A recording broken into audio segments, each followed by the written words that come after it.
En este video voy a explicarles las razones trigonométricas. Se llaman razones trigonométricas aquellas que relacionan las longitudes de los lados de un triángulo rectángulo con los ángulos agudos del mismo. Para cada uno de los ángulos agudos de un triángulo rectángulo, uno de los catetos se llama adyacente y el otro es el opuesto. Si se cambia el ángulo de observación, los catetos también cambian de lugar. Fíjense en este primer caso. Tenemos el triángulo rectángulo. Recuerden que siempre enfrente del ángulo de 90 grados tenemos la hipotenusa y tenemos dos ángulos agudos, ¿sí?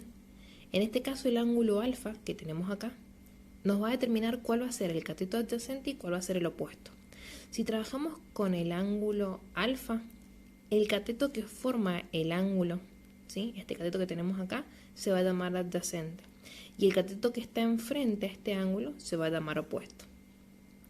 Pero si nosotros cambiamos el ángulo, en vez de trabajar con el ángulo alfa, trabajamos con el ángulo beta, estos catetos van a cambiar el nombre.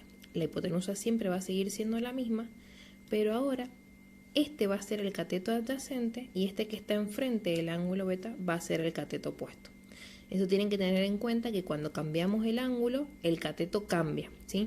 Siempre el que está enfrente del ángulo se llama opuesto y el que forma el ángulo, uno de los lados que forma el ángulo, se llama adyacente. La hipotenusa está siempre enfrente del ángulo de 90 grados. Las razones trigonométricas, seno, coseno y tangente, se definen de la siguiente manera. A ver, estamos trabajando en este caso con el ángulo alfa. Entonces tenemos el cateto adyacente, el cateto opuesto y la hipotenusa.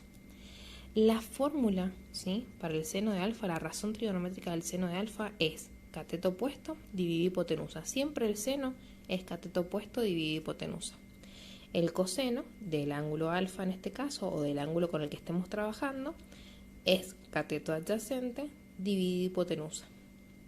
Y la tangente es cateto opuesto dividido cateto adyacente. Con estas tres razones trigonométricas vamos a ir resolviendo las actividades.